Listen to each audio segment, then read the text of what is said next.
All right, welcome everybody. My name is Dave Mascatello with Planetary Farms, and we grow all the weird fruits you never heard of. Some you have, but yeah, we got figs over here, and some Concord grapes, and watermelon, and elderberry syrup, and all kinds of goodies for you to try. So stick around. I'm going to go through this presentation here. I call it the current situation, overview of 2025 season and plans for the future. It's been a really awesome season, and I'll share it with you. So in the beginning, in March, about mid-March, we started getting blooms. This is an atomic red double flowering nectarine. Really, really pretty. One of my favorites. And peaches, of course. Most of the peaches have pink flowers there.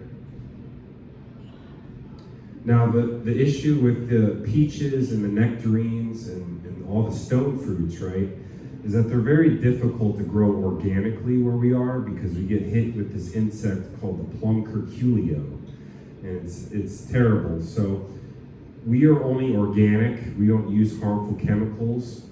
So we're basically not planting any more peaches outdoors, but we are going to be growing them in hoop houses and protecting them from the insects.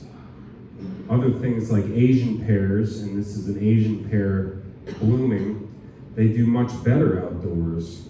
When the insect tries to go inside the fruit, it may get in there initially, but if it lays an egg, it'll be completely smashed when the fruit expands because it's a harder, denser fruit than the peaches.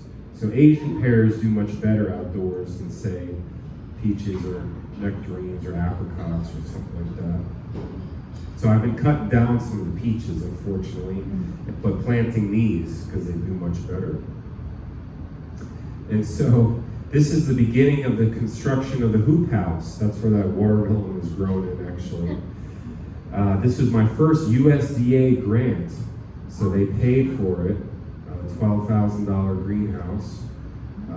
And I had to pay for the labor and some other parts, of course. But it was great to get some assistance, first grant. And really, I made the case about the stone fruits, the peaches, nectarines, apricots, plums, cherries, how difficult they are to grow organically outdoors. And so my vision is to grow those trees inside the hoop house, which I plan to plant in November. So yeah, they're putting it together. And this did not take that long because you see how it's just an above ground hoop house here. No crazy digging or underground stuff. And then we put the plastic up, covering. There it is, completed. Now these are my potted trees that I have. That first row is going to be planted in that hoop house. That's the stone fruits. But I also have things like mangoes and avocados and figs and pomegranates and more citrus and things of that nature in the pots, which either they'll stay in the pots for a while or we'll find a place for them eventually. These are my watermelon seeds I get from Baker Creek, all heirloom varieties. I don't think I have the one here you're going to try, but that's called the Golden Drop watermelon. But I had some really cool varieties like Orange Glow. That tasted like orange creamsicle. Absolutely delicious. The Silver Yamato, which was actually my favorite because you could eat the rind and the seeds were so tender. You could just eat the whole thing, which I really enjoyed. Sugar Baby is like a classic one, and the Moon and Stars, of course. But we had the best watermelon year ever. We had hundreds and hundreds of watermelons. And this is my front lawn, which I got rid of all my grass. Even that grass there is gone at this point. And I planted watermelons, so I had a watermelon lawn. And now it's actually broccolis and cauliflowers and stuff like that for the winter crop.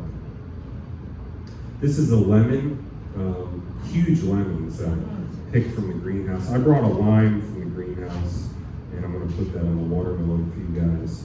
But the citrus, you may recall the first greenhouse I built. It's doing so well. The trees are more mature. They're just producing really heavy now. This is called a Buddha's hand, which was part of the inspiration for the greenhouse. And that's a Buddha head, of course. These ancient fruits is where all the lemons came from. There was really like 3 different categories. I think it was the Buddha's hand, or the citron, pomelo, and maybe one other were the most ancient types of citrus. And this is a really cool looking one. Obviously, it looks like fingers or a hand, and it's actually very delicious as well. We made a cake out of it. So this is Buddha's hand cake that my friend Angel made, and it was absolutely delicious. And we even made Buddha's hand candy, and it's really cool. So anyway, this is the new greenhouse project, the 3rd greenhouse we're working on. And as you can see, it's, let me see if I can go back. As you can see, it's, all the way down deep there.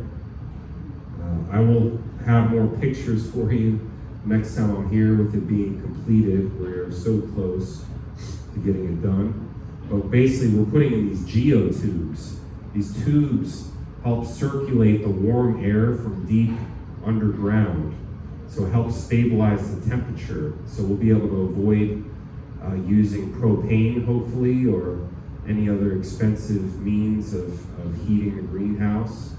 And hopefully we'll get solar panels and be fully self-sustaining. We're even putting in these tanks under there that are going to be collecting rainwater off of a gutter system.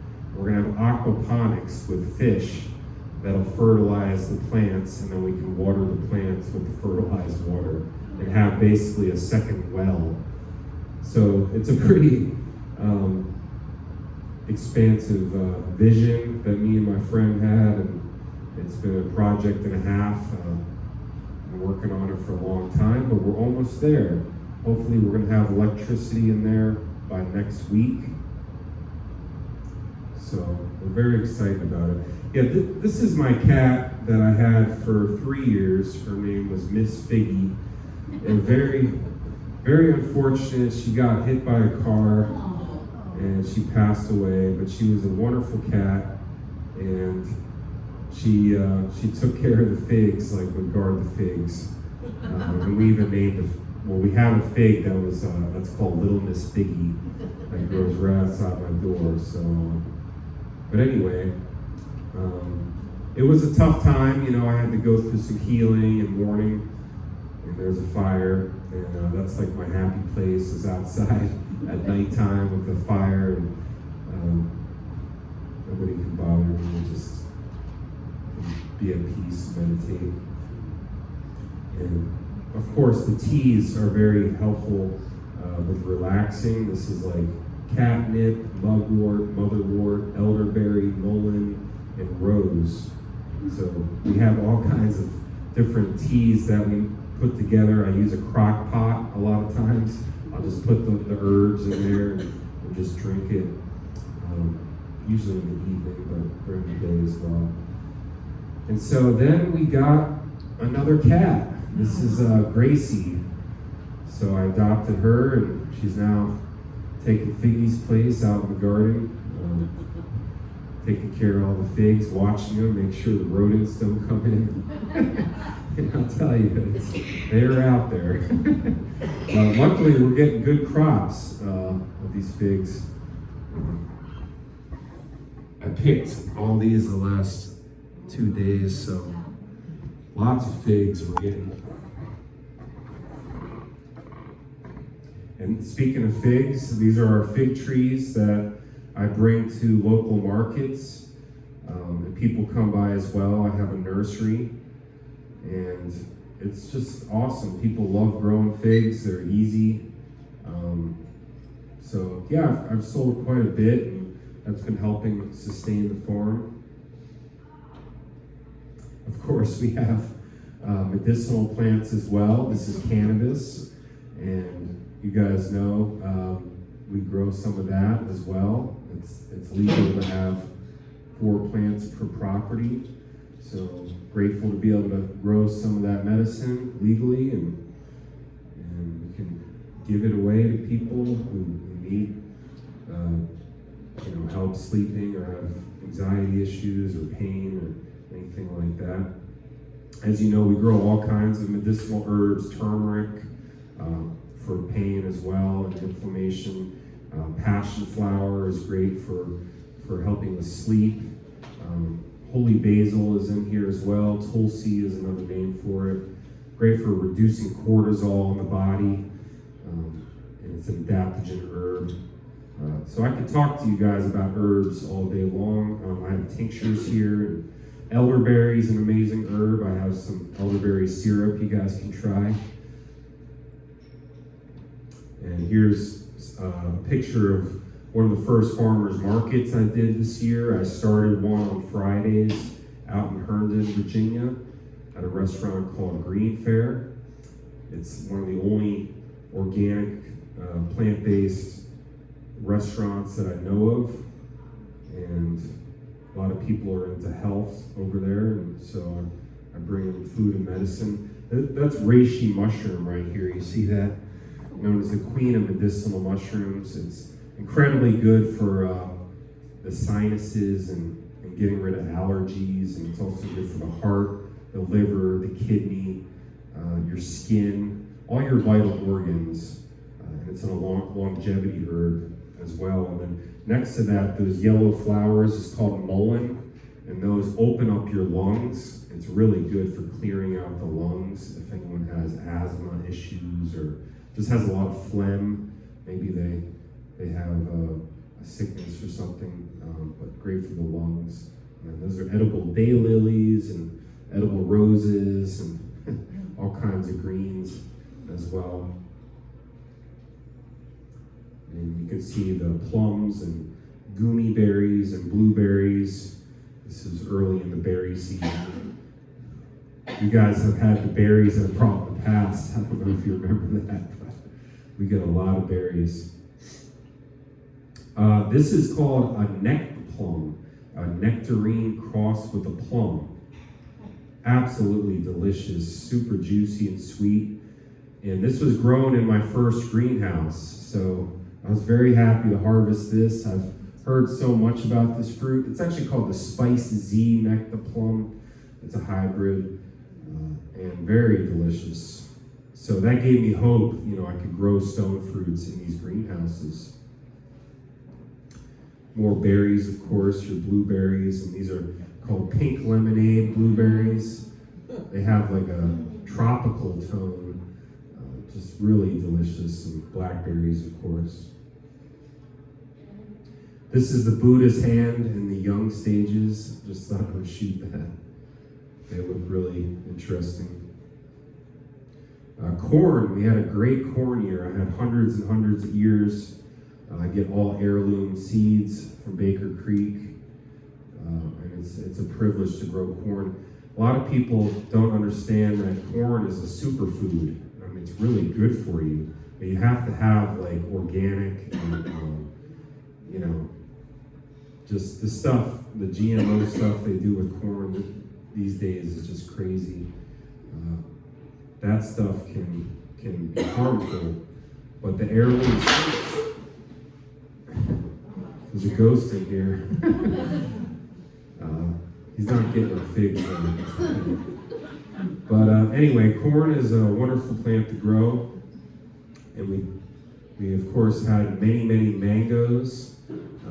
You guys have had our mangoes in the past, and we have partner farms in Florida, and we're also growing our own now in the greenhouses. This is very interesting fruit. It's called a Cornelian dogwood cherry. Nobody talks about it, but you guys have heard about dogwoods, right? So it's a classic, ornamental plant outside. But what I've done is I've cut some of those down and planted these, which is a relative that's also very beautiful, but produces delicious fruits that are like cherries, and they don't have many pest issues. They have to get like really, really ripe to be good, but they produce very well. And there's lots of these different dogwood plants that produce edible fruit. And, yeah. Are they sweet or sour? It depends how ripe they are.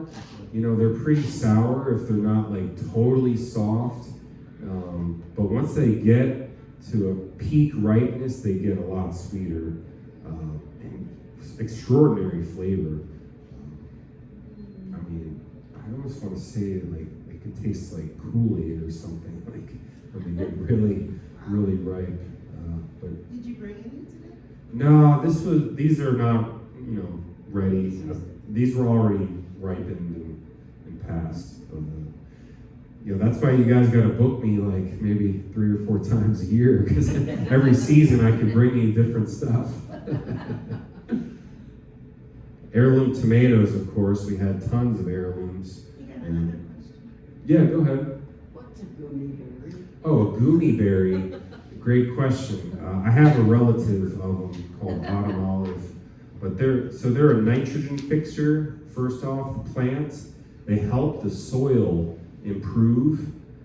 So they help plants around them grow better.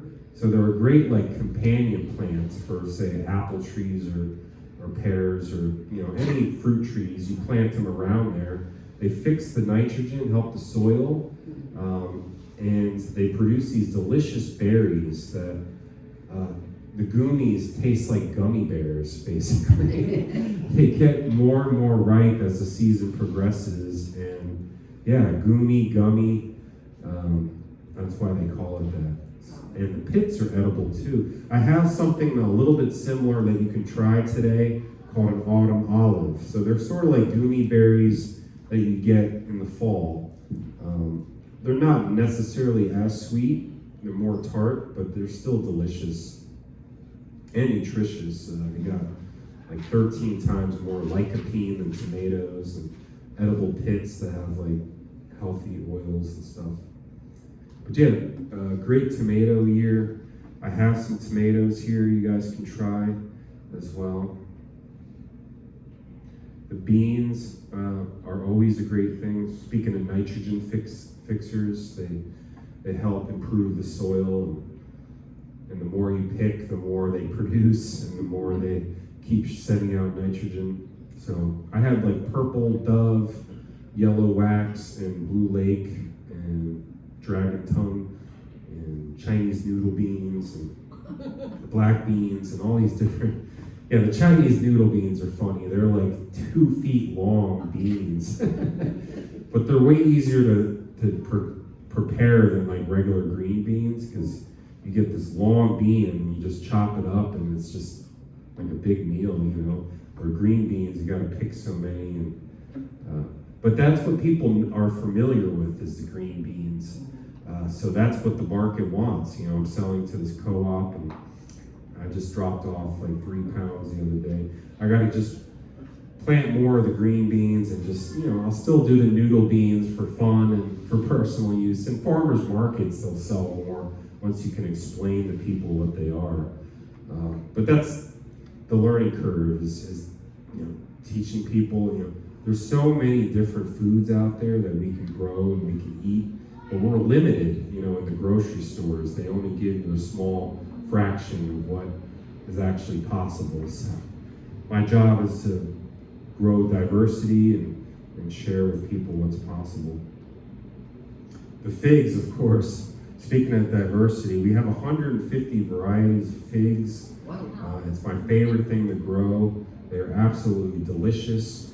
Figs are actually an inverted flower, believe it or not. You can see like the little pixels in there, and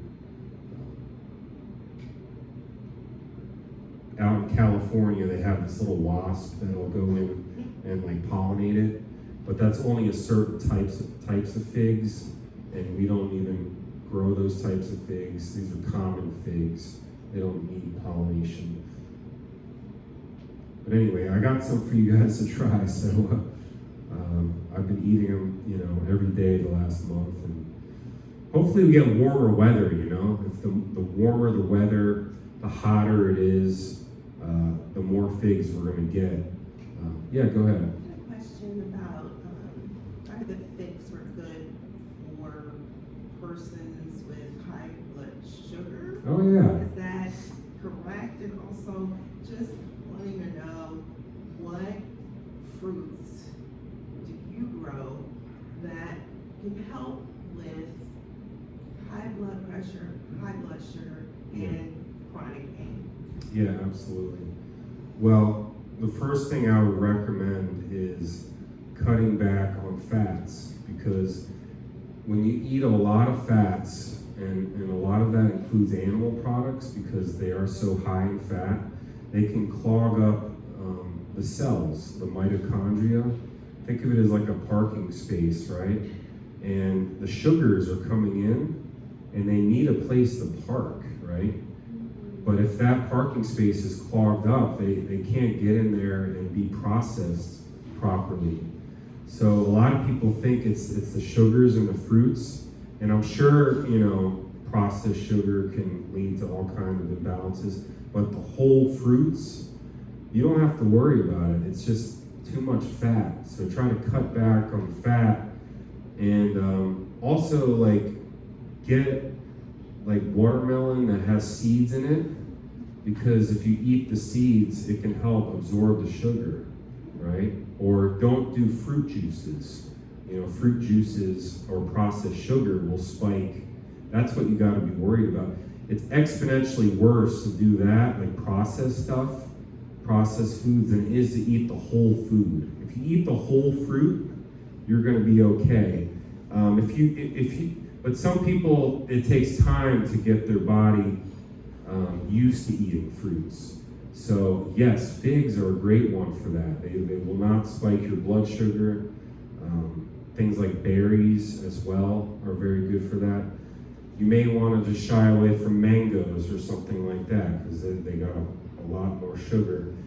But I really would suggest just looking at eliminating processed foods and cut back on fatty foods, and you'll be okay. I mean, for me, just eating like this watermelon, it's just so good for you. It's so cleansing. And you can even do a little bit of fasting as well, like just skip breakfast and don't eat till later in the afternoon, and just eat the melons.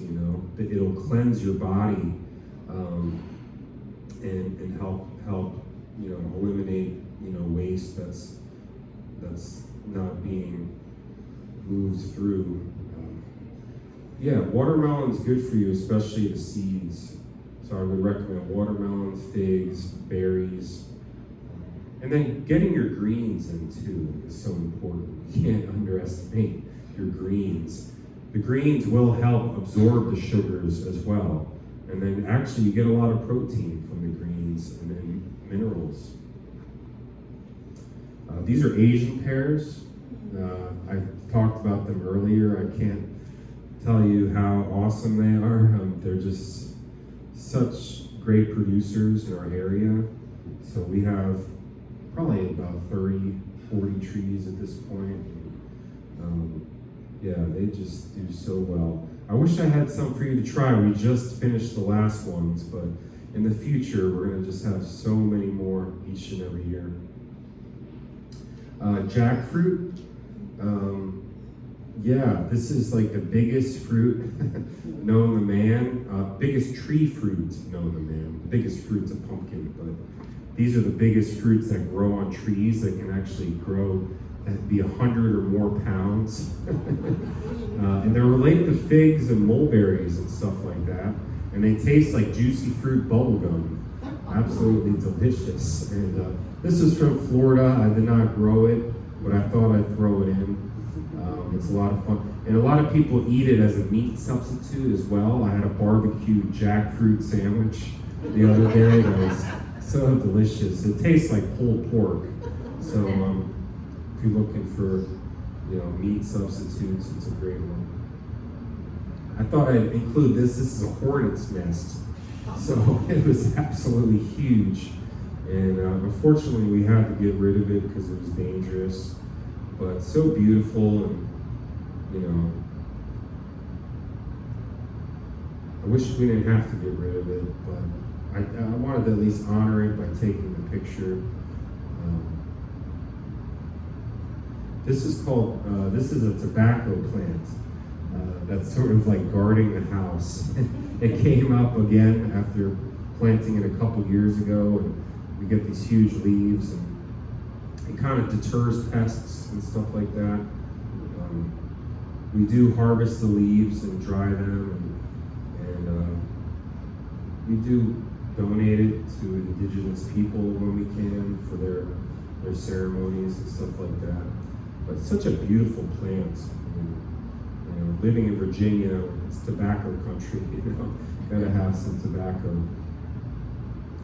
This is the corn again. I just wanted to show you. This is like the Three Sisters, where you plant the corn, beans, and squash. In this case, it's watermelon, which is related to squash. But we just got abundant harvests this year. Of course, the tomatoes. And more watermelons. You can see the moon and stars at the end there. And this is called Alibaba, an ancient heirloom melon from the Middle East that tastes like bubble gum. Absolutely delicious. That's your classic crimson sweets. We got one over there in case you guys finish this one. Cantaloupes, of course. Some massive tomatoes up top. In the front yard where I have the watermelons growing, I also have fencing to keep the deer off. And I grew tomatoes and used the fencing as a trellis. We're getting lots of pumpkins as well, and zucchini, and tons of butternut squash. This is a cool one. It's called a patty pan squash, or white scallop. Interesting. And then a lemon cucumber there on the right. I don't even know that's a cucumber, but it tastes just like a regular cucumber. Delicious. This is a pawpaw and persimmon. Some of the first we got in our season. These are the biggest Native American fruits that there are in our region. Native Americans have been eating them probably for thousands of years. But we have over 20 different types of persimmons and pawpaws. And we're about to go into persimmon season, so we're going to get hundreds of them. I brought a couple of them to show you as well. Fresh organic produce, come and get it.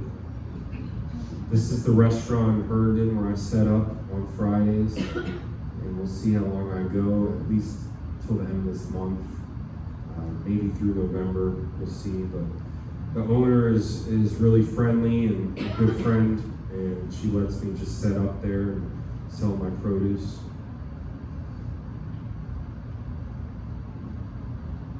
And this was my big event that I did. This was called Melon Mantra Mania, Fruit Tasting and Song Circle. And so I had like all these different types of watermelons and figs and pawpaws and persimmons and Asian pears and tomatoes and all these different things that I got to share with people, and we all got in a circle and we got to sing together and play music together. And, it was a whole lot of fun. So this is the first one that I did. Next year, I'm going to be just calling it the Nova Fruit Festival. So that'll help appeal to a larger audience. We had like 50 or 60 people show up to this, and it was definitely a success. We hope to get like double that for next season and just build it up over time. In recent years, I've done farm-to-table events that have also been very successful, but it's kind of a lot of work to get like a 3 or 4 course meal together, and you're cooking for 100 people. And this is like easier because I can cut up all the fruit, not have to cook. And maybe we'll do a big salad or something, but probably just keep it raw. This is that white watermelon, or silver Yamato. It's like an ancient one. I think they might be from Africa. I know the white wonder was, but so delicious. I could eat just the whole thing, seeds, rind, all of it. And that's the orange glow, which, gosh, it's tough to decide which one of those are my favorite, but this one, it's so good. It's just unbelievable. And golden honeydew melon, so delicious. We had lots of cantaloupes and honeydews as well. This is elderberry, which is so good for the immune system. It keeps you from getting colds and viruses and stuff like that. I have some elderberry syrup I'd love for you to try.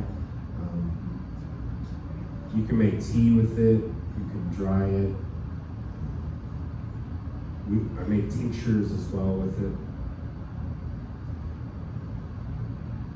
This is the new greenhouse I'm still working on. I just wanted to show you that we put the covering on and everything. And these are the geotubes as well that are going. It's 500 feet of tubes.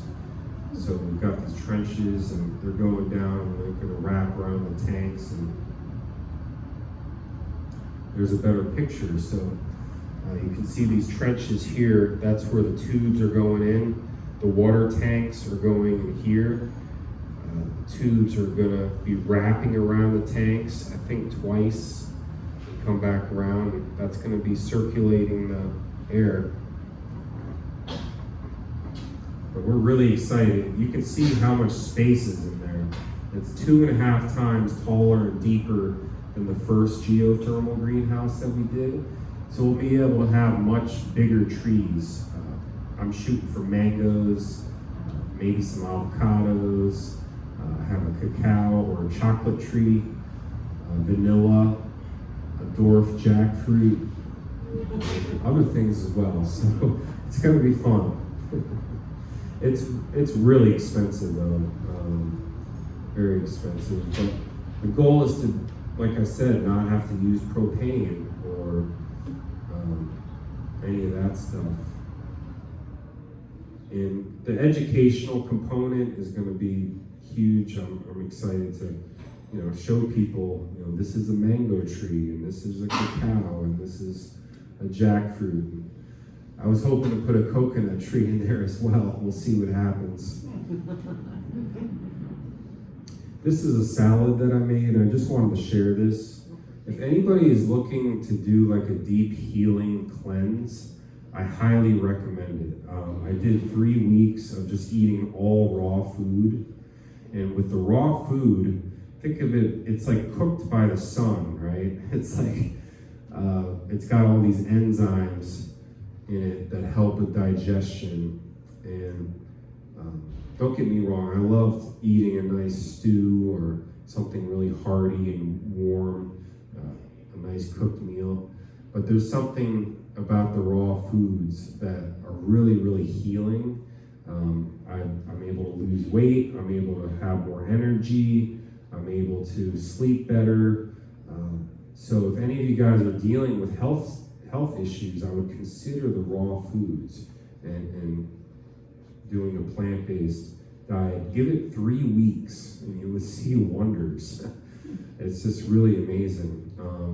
I can leave you my card as well if you need any consultation or just have any questions about that. But it's really amazing what giving your body a break from eating like all the heavy foods can do with helping lose weight and have more energy and less pain. I had 0 pain at all, when I was eating raw foods. And then after 3 weeks, I just got a hankering for some lentils and beans and rice and cooked food, and I'm back to just doing that. But whenever I can, I like to eat like a salad or something raw. And the fruits, of course, are easy. That's an easy raw food to incorporate in your diet. These are called kelp noodles, by the way. Those are a raw food, and zucchinis and tomatoes, and it's all about the sauce. I make like the dressings, like tahini sauces, mix like a mango with the tomato, with cashew and chipotle and basil. So I have fun with it.